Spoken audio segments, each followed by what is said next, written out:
There's plenty to see, there's plenty to do in Miss Caroline's cupboard.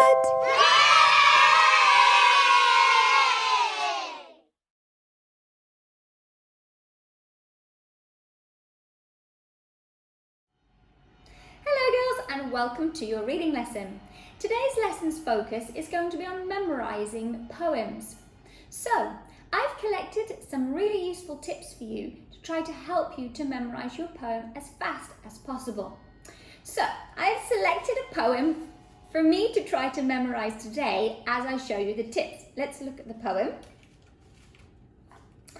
The poem is, I have a little frog, his name is Tiny Tim. I put him in the bathtub to see if he could swim. He drank up all the water, he gobbled up the soap, and when he tried to talk, he had a bubble in his throat. Okay, so that's my poem I'm trying to memorise. Now the first tip I have for you, break it up into sections. Now as you can see with my poem, it isn't in sections, so I would do that.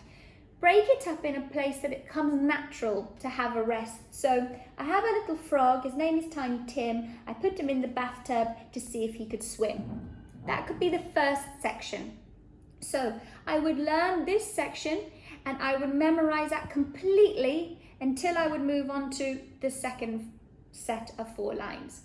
Okay, so step 1, break it up into sections before you try to learn it. And make sure you finish learning one section before you move on to the next section.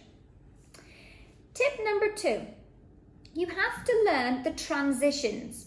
The transitions are the end of the first section and the beginning of the second section. So where it says, to see if he could swim, he drank up all the water.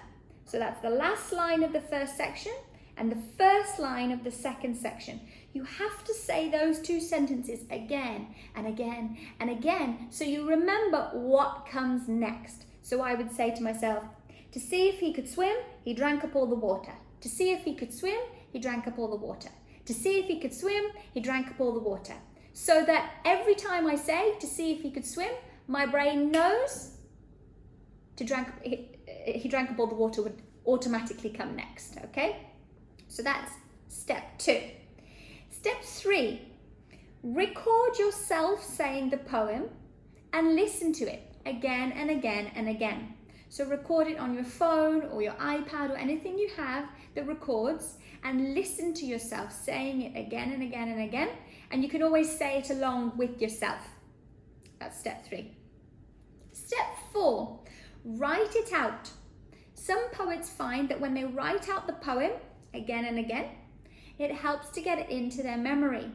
Something you could also do along with this is to write it out in picture form. So for example, the first sentence is, I have a little frog, his name is Tiny Tim. So I could draw a frog. Why did I pick something with a frog, girls? I can't draw frogs. Okay.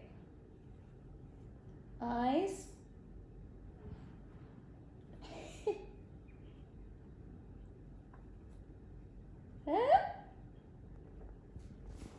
Frog, and his name is Tiny Tim. The next one is, I put him in the bathtub to see if he could swim. So we could do a little bathtub. To see if he could swim. Swim, we could do some water with a little person. Okay, so now I don't need to look at the words. I could look at my pictures and use them as prompts to help me. Okay, so the first one was, I have a little frog, his name is Tiny Tim. I put him in the bathtub to see if he could swim. And I'm already, without even trying, I'm already beginning to remember the words. So you could write out the whole poem in little pictures to help you. That is tip 4. Final tip is to use choreography. So I know a lot of you girls are very good at dances.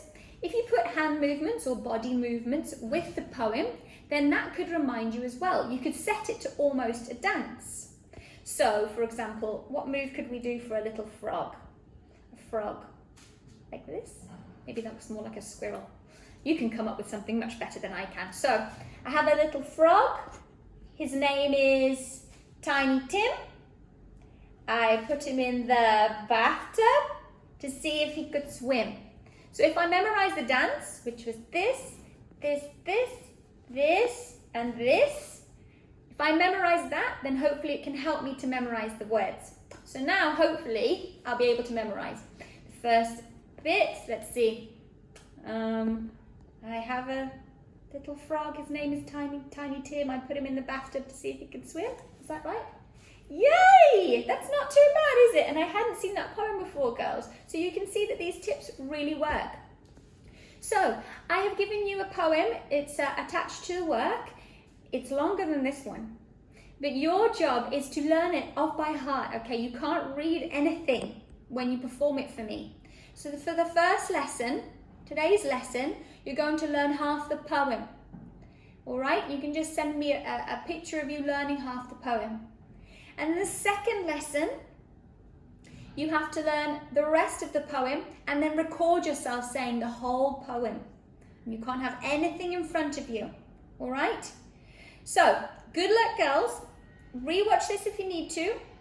We've got, let's remember our tips. We've got break it into sections.